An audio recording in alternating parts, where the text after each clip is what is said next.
Baiklah, Assalamualaikum warahmatullahi wabarakatuh. Shalom, Om Swastiastu, Waalaikumsalam. Namo Buddhaya, salam kebajikan. Baiklah, kami dari kelompok Hans Kelsen, kelompok Hukum Tata Negara Indonesia, akan melaksanakan diskusi mengenai pendekatan normatif terhadap naskah Undang-Undang Dasar sementara tahun 1950. Baiklah, langsung saja.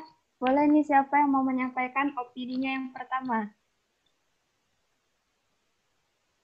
Mungkin aku ya, Arin, izin ya. Iya, kepada Mufli, Oke, dipersilahkan. jadi pada hari ini pembahasan kita itu mengenai pendekatan normatif terhadap UUDS 1950. Bahwa setelah berlakunya Undang-Undang Dasar Sementara 1950 atau Undang-Undang Republik Indonesia Serikat Nomor 7 Tahun 1950, maka konstitusi RI sebelumnya itu telah digantikan. Dan terdapat struktur pada undang-undang itu antara lain yaitu mukadimah, batang tubuh, ketentuan peralihan, ketentuan penutupan, dan peserta terdapat penjelasan. Mengenai hal itu, terdapat substantif mengenai perubahan-perubahan pasca Konstitusi Republik Indonesia Serikat antara lain ialah yang pertama, bahwa Senat itu dihapuskan menurut Undang-Undang Dasar sementara ini. Yang kedua, Dewan Perwakilan Rakyat itu menjadi Dewan Perwakilan Rakyat sementara yang terdiri atas gabungan DPR dan Badan Pekerja KNIP.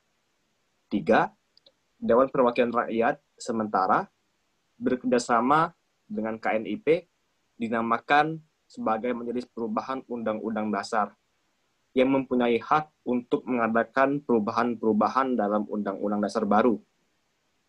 Dan yang keempat, bahwa terdapat opini dan wacana untuk mengangkat Presiden Soekarno sebagai presiden seumur hidup.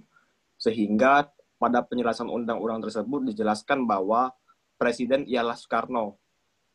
Dan yang kelima, Dewan Pertimbangan Agung dihapuskan dari sistem pemerintahan.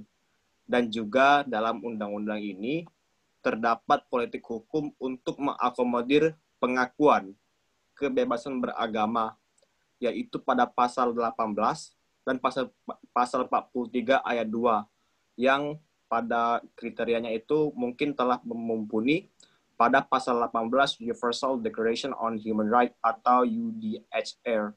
Sekian, terima kasih Arin. Bila ada kekurangan saya mohon maaf. Assalamualaikum warahmatullahi wabarakatuh. Waalaikumsalam warahmatullahi wabarakatuh. Baik, terima kasih kepada Saudara Mufli. Baik, nah selanjutnya kepada Saudari Umay. Iya boleh. Jadi aku lanjutin yang Mufli ya. Ya, Ini aku mau bahas langsung aja ke bagian 1, itu bentuk negara dan kedaulatan. Nah, jadi di bagian 1 ini ada satu pasal, itu pasal 1 dan juga ada 2 ayat. Nah, ayat ke-1 itu mengatakan bahwa Republik Indonesia yang merdeka dan berdaulat ialah suatu negara hukum yang demokratis dan berbentuk kesatuan. Jadi di sini itu sudah pada Undang UUDS ini sudah terjadi perubahan dari sistem negara gitu. Kalau di awal, kalau yang bahasan kita kemarin kan itu Republik Indonesia Serikat. Itu berdaulatnya itu kayak negara berserikat. Nah, kalau yang di UUDS tahun 1950 ini Indonesia itu sudah berbentuk negara seperti Negara Kesatuan Republik Indonesia, dan juga dia hukumnya itu demokratis.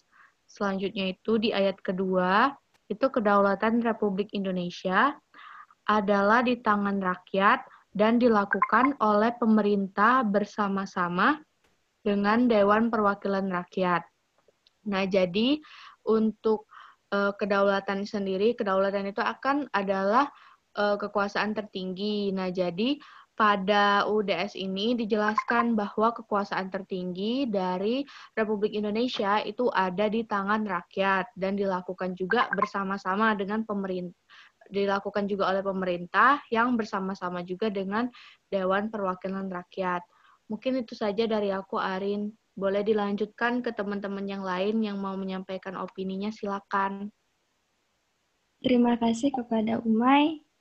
Selanjutnya kepada Saudara Dapat. Arin izin Ya? yang bawakan boleh Pak? Boleh kepada Saudara Mukli. Terima kasih. Mungkin pada mengenai bentuk negara dan kedaulatan, ini terdapat kesamaan terhadap Undang-Undang Dasar 1945 pasca amandemen, yaitu bahwa kedaulatan Republik Indonesia itu berada di tangan rakyat. Sesuai dengan pasal 1 ayat 2 Undang-Undang Dasar 1945 pasca amandemen. Sekian, terima kasih Arin. Baik, terima kasih atas penambahannya Mufli. Selanjutnya kepada Saudara Dapa. Dipersilahkan. Baik, terima kasih Arin sebelumnya. Langsung saja pada bagian 2, daerah negara. Pasal 2 yang berbunyi Republik Indonesia meliputi seluruh daerah Indonesia. Dari pasal ini saja sudah ada perbedaan antara UUDS 1950 dan UUD RIS, yaitu di mana di RIS dijelaskan seluruh wilayah Indonesia tersebut dan juga daerah-daerah negara bagiannya. Tapi di UUDS hanya disebutkan Republik Indonesia meliputi seluruh daerah Indonesia. Dan terjadi juga perubahan di sini. Seluruh daerah Indonesia itu merupakan, jika dilihat di konferensi meja bundar, seluruh daerah itu ialah seluruh daerah yang pernah dikuasai oleh pemerintahan Hindia Belanda, kecuali Papua bagian barat. Dilakukan penyerahan pada saat konferensi meja bundar tersebut.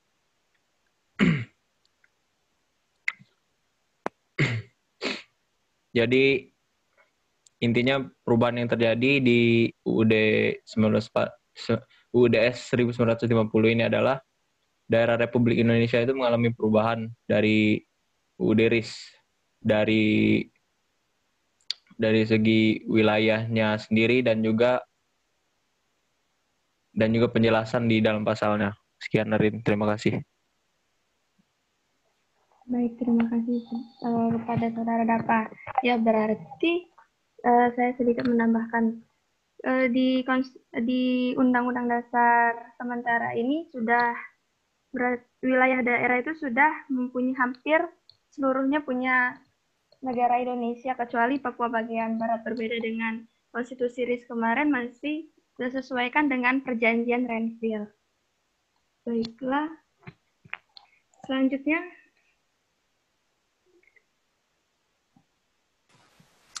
kepada Rodi. Baik, Assalamualaikum warahmatullahi wabarakatuh. Di sini saya akan menjelaskan tentang lambang dan bahasa negara menurut UUDS 1950. Seperti yang tertera pada pasal 3 ayat 1, bendera kebangsaan Republik Indonesia ialah bendera Sang Merah Putih.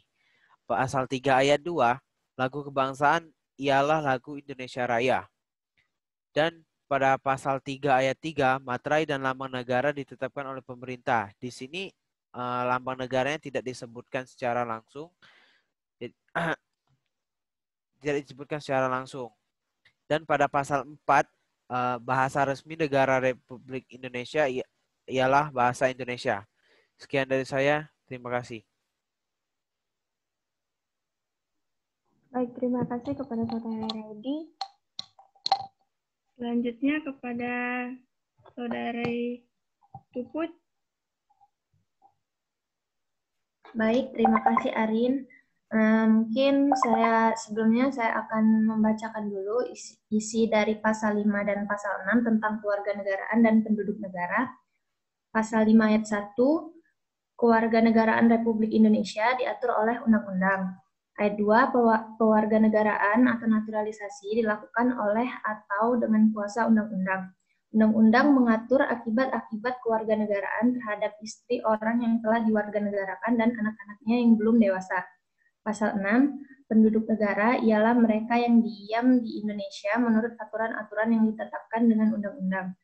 Pada pasal 144 dijelaskan lebih lanjut bahwa sambil menunggu peraturan kewarganegaraan dengan undang-undang tersebut dalam pasal 5 ayat 1, maka yang sudah menjadi warga negara Republik Indonesia ialah mereka yang menurut atau berdasar atas persetujuan perihal pembagian warga negara yang dilampirkan kepada persetujuan perpindahan memperoleh kebangsaan Indonesia, dan mereka yang kebangsaannya tidak ditetapkan oleh persetujuan tersebut, yang pada tanggal 27 Desember 1949 sudah menjadi warga negara Indonesia menurut Perundang-undangan Republik Indonesia yang berlaku pada tanggal tersebut.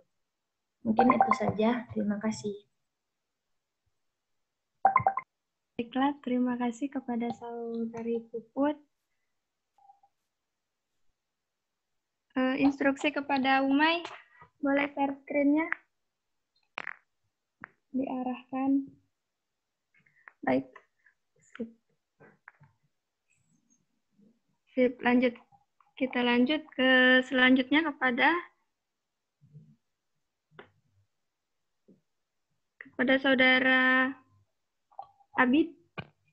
Dipersilahkan. Baik, terima kasih Arin. Di sini saya akan menjelaskan pada bagian 5 tentang hak-hak dan kebebasan-kebebasan dasar manusia. Pada bagian ini, membicarakan tentang perlindungan pada setiap individu. Kemudian, setiap orang berhak bebas bergerak, lalu tidak seorang pun boleh diperbudak, dan tidak seorang jua pun akan disiksa maupun ditangkap. Hal-hal tersebut dijelaskan pada pasal 7 sampai 13. Di mana pasal 7 ayat 2 berbunyi, sekalian orang berhak menuntut perlakuan dan perlindungan yang sama oleh undang-undang. Kemudian ayat 3 dijelaskan bahwa sekalian orang berhak menuntut perlindungan yang sama terhadap tiap-tiap pembelakangan dan terhadap tiap-tiap penghasutan untuk melakukan pembelakangan demikian. Kemudian pasal 8 yang berbunyi, sekalian orang yang di daerah negara sama berhak menuntut perlindungan untuk diri dan harta bendanya. Serta pasal 10 yang berbunyi, tiada seorang pun boleh diperbudak, diperulur, atau diperhamba. Perbudakan, perdagangan budak, dan perhambaan dan segala perbuatan berupa apapun yang tujuannya kepada itu dilarang.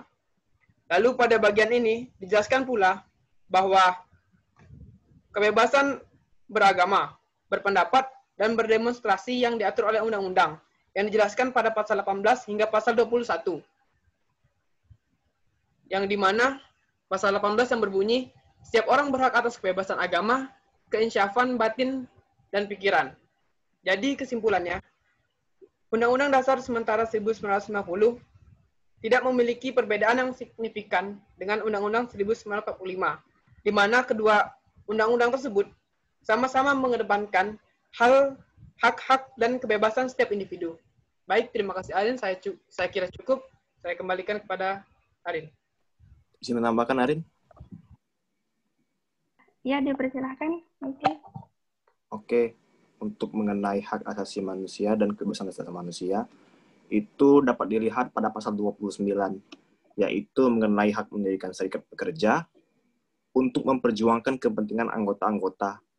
Dalam arti kata lain, ini merupakan politik hukum dalam kesejahteraan ketenagakerjaan yang merupakan perwujudan dari nilai-nilai Pancasila di Indonesia, yaitu pada sila kelima.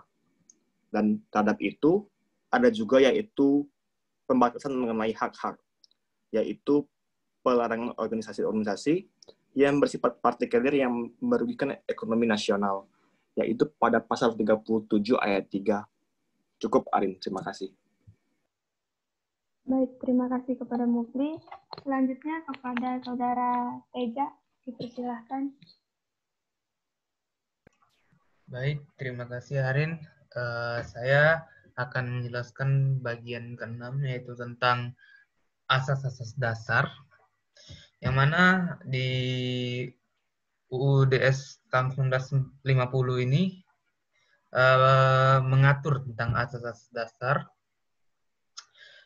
terdapat 5 pasal yang mengatur tentang perekonomian nasional dan kesejahteraan sosial. Dalam UUD 1950 ini dirampingkan kembali daripada Undang-Undang 1945, Undang-Undang Dasar 1945, maaf, dikurangi menjadi 2 pasal saja yang mengatur seperti pasal 38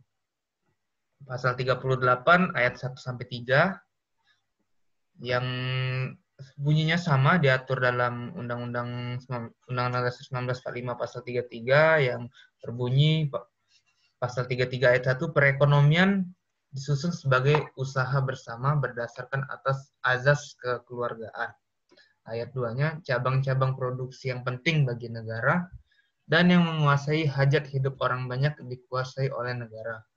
Ayat 3-nya bumi dan air dan kekayaan alam yang terkandung di dalamnya dikuasai oleh negara dan dipergunakan untuk sebesar-besarnya untuk kemakmuran rakyat. Kemudian di Undang-Undang Dasar UUDS 1950 ini pasal 39-nya itu ayat 1-nya berbunyi maksud saya ayat 2-nya berbunyi fakir miskin dan anak-anak yang terlantar dipelihara oleh negara. Kalau dilihat dari Undang-Undang Dasar 1945 ini hanya berbeda di bagian penempatan pasalnya saja, yaitu sekarang di pasal 34 dan ayatnya juga dipindahkan menjadi ayat 1. Mungkin itu saja yang dapat saya sampaikan dan pada intinya perbedaannya hanyalah terletak di susunan pasalnya saja. Mungkin itu saja yang dapat saya sampaikan. Saya kembalikan kepada moderator. Baik, terima kasih kepada Saudara Teja. Selanjutnya kepada Saudara Bayu, dipersilahkan. Baik, Assalamualaikum warahmatullahi wabarakatuh. Selamat malam, salam sejahtera bagi kita semua. Shalom, Om Swastiastu, Namo Buddhaya, salam kebajikan. Di kesempatan kali ini saya akan membahas tentang Undang-Undang Dasar sementara 1950 pada bab kedua, yaitu tentang alat-alat perlengkapan negara dan sistem pemerintahan itu sendiri. Pada ketentuan umum, pada pasal 44 di sini, tidak memiliki jadi sedikit perbedaan. Ada perbedaan dari UUDS 1950 dan UUD 1945 yang kita ketahui bahwa di pasal 44 ini berbunyi alat-alat perlengkapan negara ialah A. Presiden dan Wakil Presiden, B. Menteri-Menteri, C. Dewan Perwakilan Rakyat, D. Mahkamah Agung, dan E. Dewan Pengawasan Keuangan. Cuma yang jadi concern kita bersama di sini ialah pada bagian 1 pemerintah pasal 45. Di sini bahwa ditetapkan presiden dan wakil presiden itu dipilih atau diangkat oleh presiden untuk wakil presiden itu dari anjuran yang dimajukan oleh Dewan Perwakilan Rakyat. Tentu saja ini berbeda dengan konstitusi kita yang saat ini UUD 1945 itu mengakui bahwa presiden dan wakil presiden dipilih langsung oleh rakyat. Gitu. Terus ketentuan lagi pada pasal 45 ayat 2 bahwa presiden dan wakil presiden harus warga negara Indonesia yang telah berusia 30 tahun dan tidak boleh orang yang tidak diperkenankan serta dalam atau menjalankan hak pilih ataupun orang yang telah dicabut haknya untuk dipilih. Dalam ketentuan pasal UUD 1945 bahwa disebutkan bahwa presiden dan wakil presiden itu haruslah berusia setidak-tidaknya 40 tahun. Dan ini terdapat perbedaan. Saya lanjutkan untuk hal-hal yang lain. bahwa di sini pada pasal 47 substansinya, sebagaimana kita ketahui di UUD 1945, bahwa presiden dan wakil presiden tersebut sebelum mangku jabatan mengangkat sumpah di hadapan Majelis Permusyawaratan Rakyat. Akan tetapi pada pasal 47 UUD S ini 1950, sebagaimana kita ketahui belum terbentuknya lembaga Majelis Permusyawaratan Rakyat, maka presiden dan wakil presiden bersumpah di hadapan Dewan Perwakilan Rakyat. Dan masih banyak lagi ketentuan-ketentuan lain mengenai kelengkapan negara itu sendiri. Akan tetapi di sini yang perlu saya highlight juga pada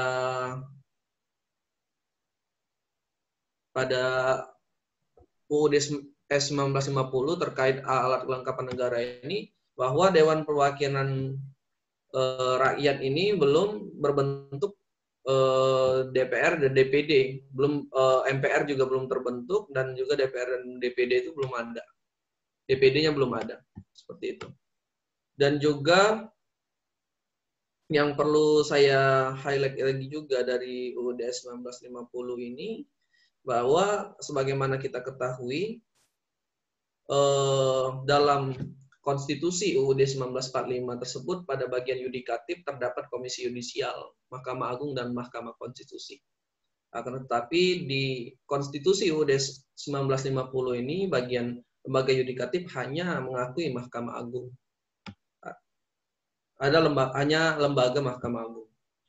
Untuk selanjutnya pada bagian keuangan, sebagaimana kita ketahui pada ketentuan UUD 1950 ini terdapat tentang Dewan Pengawas Keuangan. Akan tetapi di sini di UUD 1945 ini kita ketahui bahwa terkait keuangan tersebut sudah ada lembaga yang independen, yaitu Badan Pemeriksa Keuangan. Dan masih banyak lagi pendekatan-pendekatan normatif yang bisa kita bandingkan dengan UUD 1950 ini, yaitu juga pada posisi Mahkamah Agung di sini, bahwa ketua, wakil ketua, dan anggota-anggota Mahkamah Agung diangkat menurut aturan-aturan yang ditetapkan dengan undang-undang. Pengangkatan itu adalah untuk seumur hidup. Ketentuan ini tidak mengurangi yang ditetapkan dalam ayat-ayat berikut. Nah, ini jelas jauh berbeda dengan pengangkatan pada mekanisme UUD 1945, di mana UUD 1945 masih ada ketentuan untuk masa jabatannya, tidak untuk seumur hidup. Jadi mungkin itu penjelasan dari saya terkait alat-alat kelengkapan negara. Untuk jika lebih lengkapnya nanti bisa kita baca bersama. Akan tetapi di situ terlihat jelas bahwa perbedaan-perbedaan antara UUD 1950 dan UUD 1945. Dan dari sini juga kita bisa belajar bahwa alat-alat kelengkapan negara kita mengalami metamorfose yang sangat jauh dari 1950 ke UUD 1945 yang sudah telah diamandemen sampai ke amandemen keempat tahun 2002. Mungkin itu dari saya terkait alat-alat kelengkapan negara melalui pendekatan normatif UUD 1950. Terima kasih. Wassalamualaikum warahmatullahi wabarakatuh. Selamat malam.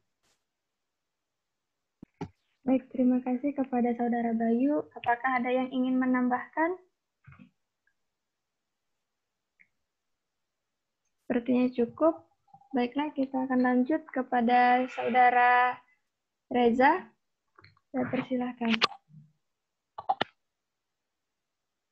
Baik, terima kasih moderator atas kesempatannya. Mungkin langsung saja di sini saya akan membahas di bagian 6 tentang pertahanan kebangsaan dan keamanan umum di Konstitusi RIS dan UUDS 1950. Jadi untuk perbandingannya di sini perbedaannya tidak terlalu signifikan, di mana karena kalau di Konstitusi RIS itu bentuk negara kita federal dan di UUDS 1950 itu kembali ke republik. Jadi sebagaimana di pasal 179 Konstitusi RIS itu yang berbunyi Undang-Undang Federal menetapkan aturan-aturan tentang hak dan kewajiban warga negara yang sanggup membantu mempertahankan kemerdekaan Republik Indonesia Serikat dan membela daerahnya. Ia mengatur cara menjalankan hak dan kewajiban itu dan menentukan pengecualiannya. Dan di pasal 124 UUD 1950 itu hanya berbeda di bagian nomenklatur mempertahankan kemerdekaan Republik Indonesia, sedangkan nomenklatur yang lainnya itu tetap sama saja. Kemudian untuk perbandingan di Konstitusi RIS, di pasal 180 itu lebih spesifik disebutkan Tentara Republik Indonesia Serikat bertugas melindungi kepentingan-kepentingan Republik Indonesia Serikat. Dan di sini sedangkan di UUDS 1950 itu disebutkan angkatan perang, di mana sebelumnya adalah Tentara Republik Indonesia Serikat, yang di UUDS 1950 berubah menjadi Angkatan Perang Republik Indonesia. Yang di mana Angkatan Perang Republik Indonesia itu bertugas melindungi kepentingan-kepentingan negara Republik Indonesia. Di dalam Konstitusi RIS itu Presiden menjadi seorang panglima tertinggi di RIS, sama saja seperti di UUD 1950 itu tetap Presiden menjadi seorang pemegang kekuasaan tertinggi di Angkatan Perang Republik Indonesia. Dan di Konstitusi RIS ini karena sifatnya federal, di sini pemerintah tidak bisa menyatakan perang, melainkan diizinkan oleh DPR dan Senat. Sedangkan kalau di UUDS 1950 ini, di sini menyebutkan Presiden sebagai kepala pemerintahan dan kepala negara adalah tidak bisa juga menyatakan perang kecuali diizinkan oleh DPR. Mungkin cukup ya dari saya. Terima kasih moderator. Baik, terima kasih kepada Saudara Reza. Apakah bagi teman-teman yang lain, apakah ada yang ingin menambahkan? Izin menambahkan, Arin mungkin? Iya, silahkan kepada Saudara. Terima kasih. Mungkin saya akan menjelaskan mengenai hubungan luar negeri ya. Jadi, berdasarkan Undang-Undang Dasar Sementara 1950 mengenai hubungan luar negeri, yaitu pada pasal 120, Presiden mengadakan dan mengesahkan perjanjian dan persetujuan lain dengan negara-negara lain, kecuali jika ditentukan lain dengan undang-undang. Seperti contoh, menurut undang-undang itu mungkin harus diratifikasi dan harus melalui tahap-tahap dalam persetujuan mengenai konvensi misalkan. Dan pada pasal 122, itu pemerintah berusaha memecahkan perselisihan dengan negara-negara lain dengan jalan damai, dan dalam hal itu memutuskan pula tentang meminta ataupun tentang menerima pengadilan atau pewasitan antar negara. Dalam hal ini, mengenai contoh itu, bahwa Indonesia merupakan salah satu prakarsa dalam Konvensi Asia dan Afrika tahun 1955 di Bandung. Dan ini merupakan perwujudan dari salah satu prinsip politik Indonesia, yaitu politik bebas aktif. Cukup, terima kasih moderator. Selamat malam. Wassalamualaikum warahmatullahi wabarakatuh. Baiklah, terima kasih kepada Saudara Mufli. Kepada teman-teman yang lain, apakah ada yang ingin menambahkan? Baiklah, cukup, saya rasa moderator. Baiklah, saya rasa cukup. Kita berada di penghujung diskusi. Kita langsung saja kesimpulan. Berarti di Undang-Undang Dasar sementara 1950 ini memiliki perbedaan yang tidak terlalu signifikan dengan Undang-Undang Dasar 1945 dan Konstitusi RIS pun masih ada yang digunakan. Seperti jadi kita juga bisa melihat bahwa di Undang-Undang Dasar 1950 naskahnya itu lebih rapi daripada Konstitusi RIS, dan Konstitusi UUDS ini lebih menyerupai Undang-Undang Dasar 1945. Dilihat dari bentuk negaranya sudah menjadi negara yang berdaulat dan bersifat republik, dan di sini pun disebutkan dengan senat dihapuskan, dan Undang-Undang Dasar 1950 ini dengan UUDS, maksud saya UUDS 1950 dengan UUD 1945 sama-sama mengedepankan hal-hal dan kebebasan setiap individu. Ya.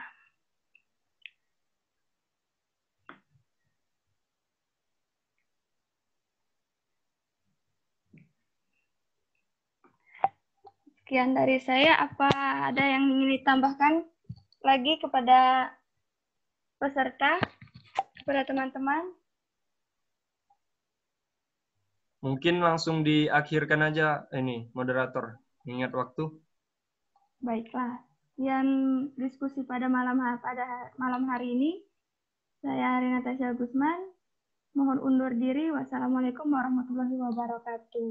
Terima kasih teman-teman. Waalaikumsalam. Terima kasih moderator.